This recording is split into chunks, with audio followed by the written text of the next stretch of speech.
नमस्कार दोस्तों, 2 महीने से चल रहे शांतिपूर्ण किसान आंदोलन अचानक वायलेंट हो जाता है।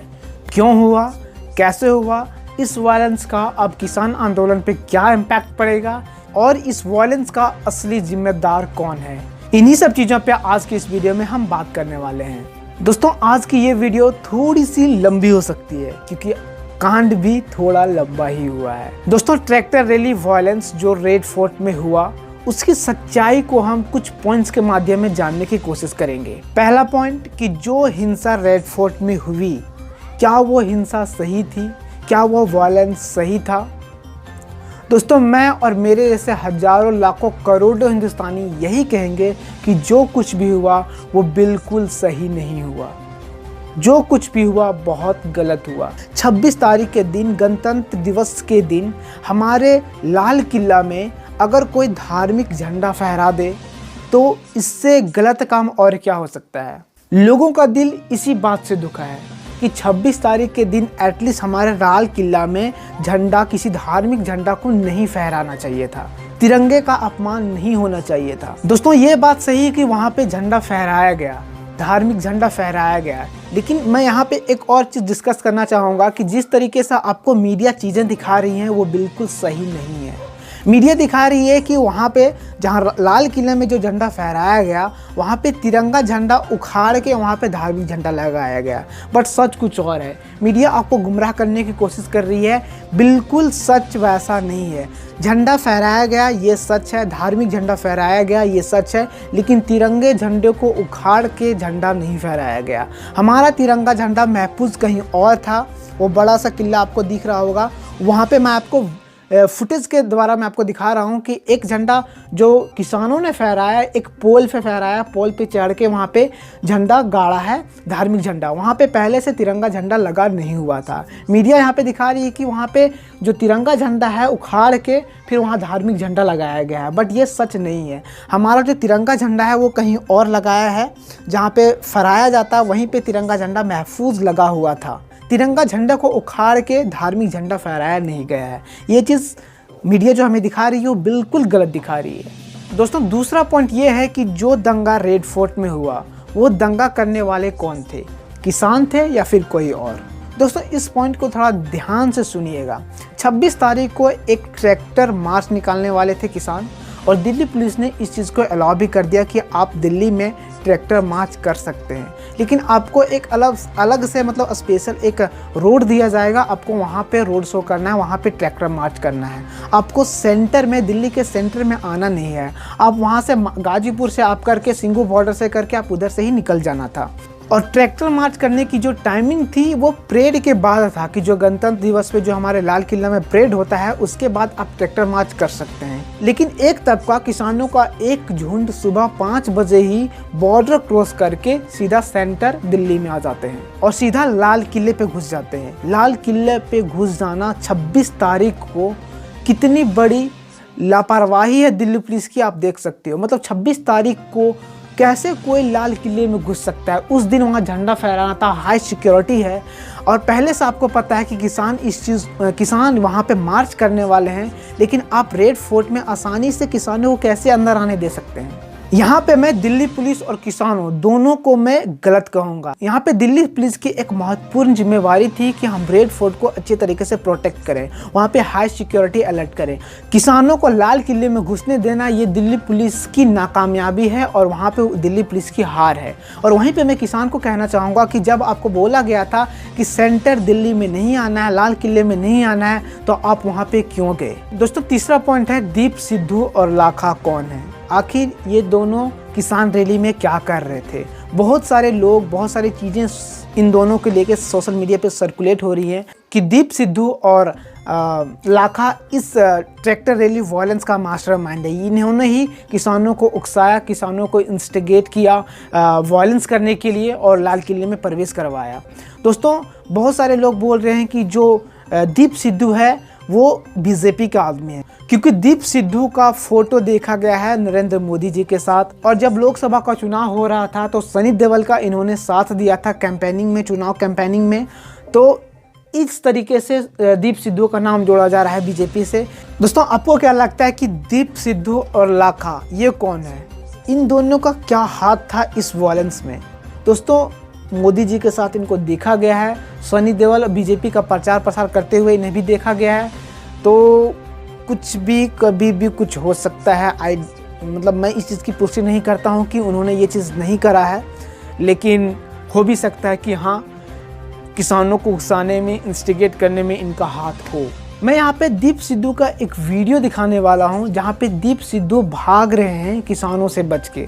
लाल किले के बाद जब दीप सिद्धू सिंघू बॉर्डर पहुंचा तो दीप सिद्धू को दौड़ा दौड़ा कर उस मंच से भगा दिया गया। लोगों ने घेर लिया, लोगों ने लालत बनालत भेजी। सिंघू बॉर्डर पर किसान पीछे पड़े, कभी ट्रैक्टर से उतरकर दौड़ता नजर आया, कभी मोटरसाइकिल पर भागता नजर आया।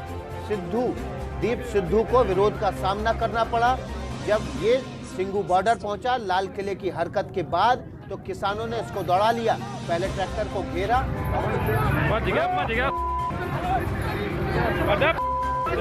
तो पुलिस इन सब चीज़ों पे छानबीन कर रही है। लेट्स सी क्या होता है। दोस्तों अब चौथा पॉइंट यहाँ पे है कि किसानों के प्रति लोगों का सहानुभूति अब क्यों कम हो रहा है, क्यों लोग किसानों से पीछा छुड़वा रहे हैं, क्यों दूर जा रहे हैं किसान आंदोलन से। दोस्तों इनका सबसे बड़ा कारण है तिरंगे का अपमान। लाल किले पर प्रदर्शनकारियों ने जो किया उसे कतई जायज नहीं ठहराया जा सकता। एक वीडियो में यह भी नजर आता है कि खंबे पर चढ़े प्रदर्शनकारी की तरफ कुछ झंडे बढ़ाए जाते हैं, इनमें से एक तिरंगा भी है। प्रदर्शनकारी एक झंडा अपने हाथ में ले लेता है और तिरंगे को झटक कर फेंक देता है। ये एक क्षण उस पूरे दावे को बौना साबित करता है जिसमें कहा गया था कि गणतंत्र दिवस पर जवान और किसान दोनों तिरंगे को सलामी देंगे। ये कैसा सम्मान है जिसमें देश की ध्वजा को ही फेंक दिया जाता है। एक लाइन में ये बयान देना आसान है कि हम हिंसा के समर्थक नहीं हैं, लेकिन क्या इस पूरी कवायद में शामिल एक भी व्यक्ति ये कह सकता है कि वो आज के हुड़दंग के लिए बिल्कुल भी जिम्मेदार नहीं है? तिरंगे को फेंकना एक प्रदर्शनकारी या गुंडे की करतूत है, लेकिन इसने पूरे किसान आंदोलन को शर्मसार किया है। तो लोग इस चीज़ से भड़के हुए हैं कि तिरंगे झंडे का अपमान नहीं होना चाहिए, किसी भी कीमत पे तिरंगे झंडे का अपमान नहीं होना चाहिए। पूरा 135 करोड़ जनता इस चीज़ के साथ है कि अगर आप तिरंगे झंडे का अपमान करेंगे तो हम आपके साथ नहीं रहेंगे।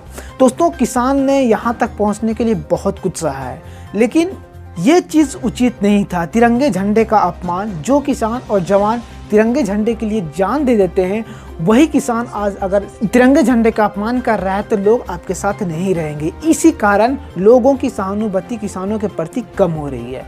दोस्तों यहाँ पे पांचवा पॉइंट है कि अब किसान आंदोलन का क्या होगा, अब इस वायलेंस का किसान आंदोलन पे क्या इम्पैक्ट पड़ेगा। दोस्तों यहाँ पे हमें न्यूटन जी का वो कहा हुआ लाइन याद आ रहा है कि every action has an equal and opposite reaction. तो जैसा आप करोगे वैसा आपको जरूर मिलेगा। यहाँ पे अब क्या होगा कि अब जो किसान आंदोलन इतनी मजबूती से आगे बढ़ रहा था, अब यहाँ पे थोड़ा सा कमी होगा, थोड़ा सा कमज़ोर होगा। यहाँ तक कि एक किसान का ग्रुप आंदोलन रद्द करके छोड़ के चला गया है, तो वहाँ से एक और नेगेटिविटी आ रही है, वहाँ से किसानों का मोरल थोड़ा डाउन होगा। अब इस चीज़ का फ़ायदा उठाएगी सरकार किसान आंदोलन के लिए 11 बार बात कर चुकी है, किसानों और सरकार के बीच बात हो चुकी है, लेकिन अभी तक कुछ नहीं निकला था। अब क्या होगा कि अब सरकार किसानों पे ढाबा बोलेगा। जो किसान हिंसा किए हैं, जो किसान मतलब वायलेंस किए हैं, उन पे एफआईआर दर्ज होगा। एफआईआर दर्ज तो वैसे हो चुका है, स्टार्टिंग हो चुका है। उनको जेल में बंद कर दिया जाएगा, जो किसान लीडर्स हैं उनको जेल में बंद कर दिया जाएगा, ताकि आंदोलन कमज़ोर पड़े और यहाँ पे आंदोलन रद्द हो जाए और किसान वापस घर लौट के चले जाए। ये होगा अब किसानों के साथ।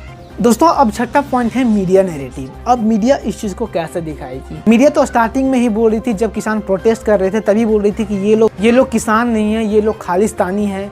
अब तो मीडिया को आपने मौका दे दिया। जो उस वक्त फॉल्स नैरेटिव चला रहे थे, अब उस चीज़ को वो सच करने की कोशिश करेंगे, आपको नीचा दिखाने की कोशिश करेंगे, आपको बोलेंगे कि आप खालिस्तानी हो, आप लोग किसान नहीं हो, आप लोग हिंसा करते हो, आप लोग मतलब आतंकवादी हो। यहाँ तक घोषित करने के लिए तैयार हो जाएगी अब की मीडिया। अब लोगों को गुमराह करने के लिए आपने मौका दे दिया। अब लोगों को आपके प्रति भड़काएगी, वो चीज़ को जो झूठ होगा उसको इतना बार दिखाएगी क्योंकि उसको सच साबित कर देगी। जो किसानों ने मीडिया को मुंह तोड़ जवाब दिया था, मीडिया सब चुप हो गए थे, मीडिया बैकफुट पे आ चुकी थी, अब मीडिया बाउंस बैक करेगी। अब मीडिया आपको गलत दिखाएगी और लोगों की नज़र में आपको गलत साबित करने की कोशिश करेगी, लोगों को गुमराह करने की कोशिश करेगी, लोगों को भड़काएगी आपके प्रति, ताकि लोग आपका साथ ना दें। तो दोस्तों लास्ट पॉइंट है कि अब आगे किसान क्या करेंगे, क्या ये आंदोलन यहाँ पे रद्द हो जाएगा, क्या ये द एंड है। तो दोस्तों यहाँ पे एक पॉजिटिव साइन नजर आ रहा है किसानों के लिए और किसान आंदोलन के लिए कि जो राकेश टिकैत हैं वो डटे हुए हैं, वो सरेंडर नहीं करने वाले हैं। मीडिया को लगा था, लोगों को लगा था कि अब राकेश टिकैत सरेंडर कर देंगे, वो गिरफ्तार हो जाएंगे, लेकिन नहीं। राकेश टिकैत यहाँ पे कह दिए हैं कि हम सरेंडर नहीं करेंगे, जब तक सरकार ये बिल वापस नहीं करेगी तब तक हम यहीं रहेंगे, और अगर ये सरकार बिल वापस नहीं करती तो हम यहीं पे आत्महत्या कर लेंगे। तो यहाँ पे राकेश टिकैत डटे हुए हैं अपने मिशन को लेके। तो ये एक पॉजिटिव साइन है और अच्छी साइन है किसान आंदोलन के लिए और किसानों के लिए। और यहाँ से एक बहुत ही अच्छा मैसेज निकल के आया है राकेश टिकैत जी की तरफ से किसानों के लिए। आपने एक वीडियो देखा होगा, एक वीडियो वायरल हो रहा है राकेश टिकैत जी का, जहाँ पे राकेश टिकैत फफक फफक के रो रहे हैं, मतलब पूरा तरीके से रो रहे हैं। तो वो वीडियो देख के सारे किसान वापस आ रहे हैं एक नई ऊर्जा के साथ, नई एनर्जी के साथ।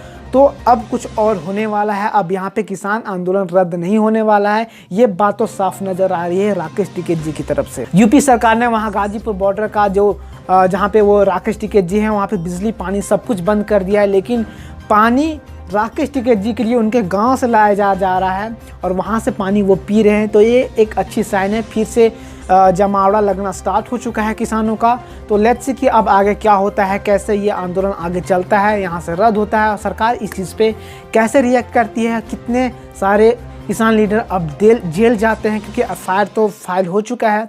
सो लेट्स सी कि अब आगे ये किसान आंदोलन कितना इंटरेस्टिंग होता है और क्या क्या हमें चीज़ें देखने को मिलती है। और इससे रिलेटेड जो भी जानकारी मुझे मिलती है आपको मैं अपने वीडियो के थ्रू बता दूंगा। So guys thank you, I hope ये वीडियो आपको पसंद आई हो, इन्फॉर्मेटिव लगी हो। वीडियो इन्फॉर्मेटिव लगी तो वीडियो को लाइक करें और कमेंट करके बताओ कि आप किसान के साथ हैं या नहीं है, कौन सही है कौन गलत है, इस आंदोलन का, इस वायलेंस का कौन जिम्मेवार है। So guys thank you, I hope ये वीडियो आपको पसंद आई हो। सो बाय बाय, जय जवान, जय किसान, जय हिंद, जय भारत।